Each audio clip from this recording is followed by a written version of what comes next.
Okay, well, excuse me for being a little short-winded. I've been digging a ditch. We're going to expand on our goat water system today. It's been long overdue. We ran the water down here so we had water at the barn, but then we had it stubbed up right here on this post, so we still had to carry buckets to all the individual waterers. And I'm trying to get water lines ran to be drop points at each waterer. I've got all the fittings.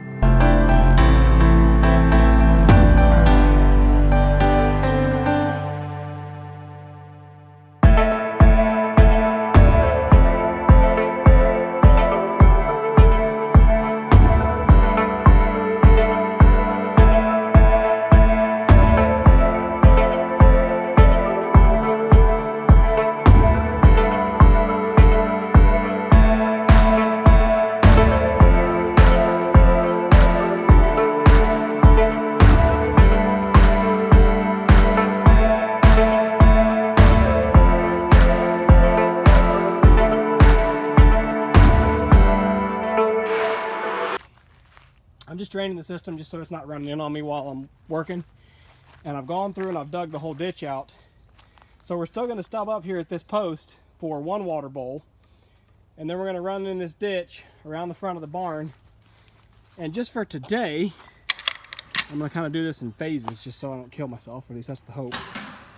Just for today, my goal is to get it through here, around the corner, and stubbed up right there to fill the milk pen. If I'm really feeling ambitious, I might take it a little bit further and catch that second water bowl. Call it the weaning pen, whatever. It's the pen that Harriet's in right now. And it won't, another 5 feet, and you're around the corner to the back buck pen. So this is the real long run on it here, and then we'll get stubbed up.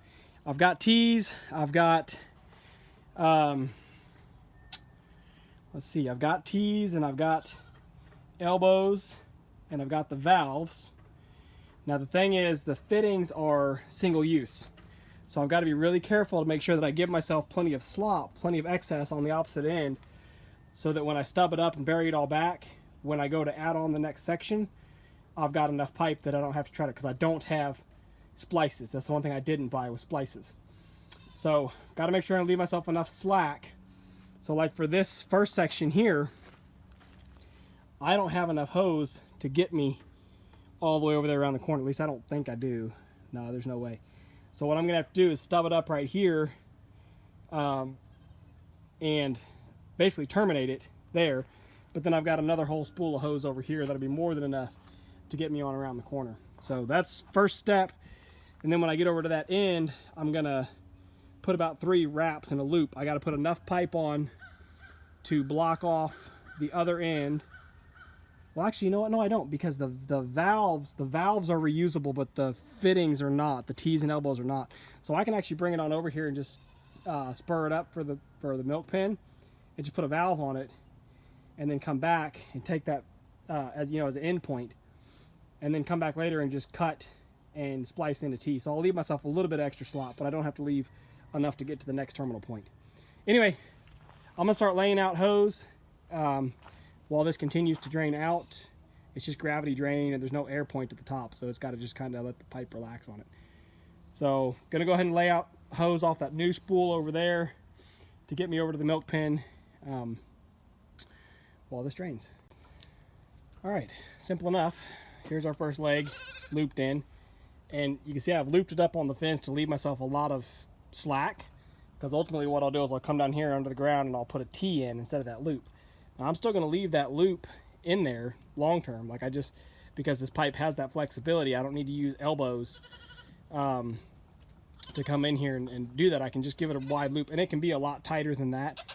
I've just kind of looped it up loose for now. Once it's permanent, I can tighten it down to probably less than half that radius actually, and still not have it kink. You can make it pretty tight just as long as you don't kink it. So anyway, that's tied up on the fence there, and then we just come around in our ditch just like we said. And I've still got to tee it in over here, but we've already talked about that. So I'm going to go ahead and get what's laid out buried, and then I'm going to work on teeing in here to make this loop up for that water bowl. So far it's holding up. All it's left to do now, we'll tee in here, we'll come on over to Harriet's gate. We'll tee up and loop over again, and then we'll swoop over and we'll just loop up to stub into there. But yeah, that'll take me another hour maybe, mostly just digging the ditch. I just don't feel like doing it right now. I'm really, really hot and sweaty. So I'm gonna go find something else to do for a while. All right, so yesterday I showed you the successful test of the water to the milk pen. This morning we came down here and went ahead and teed off again. And now we've taken it the rest of the way. Like I said, I was going to come over here, we tee off, comes up into the weaning pen or whatever you're gonna call it, middle pen, sweeps around the corner, and then just loops up into the trough there, which we call this the buck pen. Right now it's got the buck with his girls, but when the girls are all once the girls are all bred and separated, then it'll just be the 2 bucks in there again. So anyway, water system's all hooked up. I'm gonna go through, I need to cut this wire right here, so there's a handhold to reach through and turn that valve on. And I'll see about doing it, maybe this one too, to go down in and grab it. I mean, obviously we can go in the pen to turn the valves on if we need to, but ideally it's hooked up in a manner that you can just reach through the fence and turn them on real quick. So anyway, it's all plumbed up now. I'm gonna finish burying it up and go pressure test again, but I don't have any reason to believe it'll fail. So super exciting. This doesn't save us a lot of time, but it does save time. It doesn't cost us, I mean, it costs money obviously, but not too much.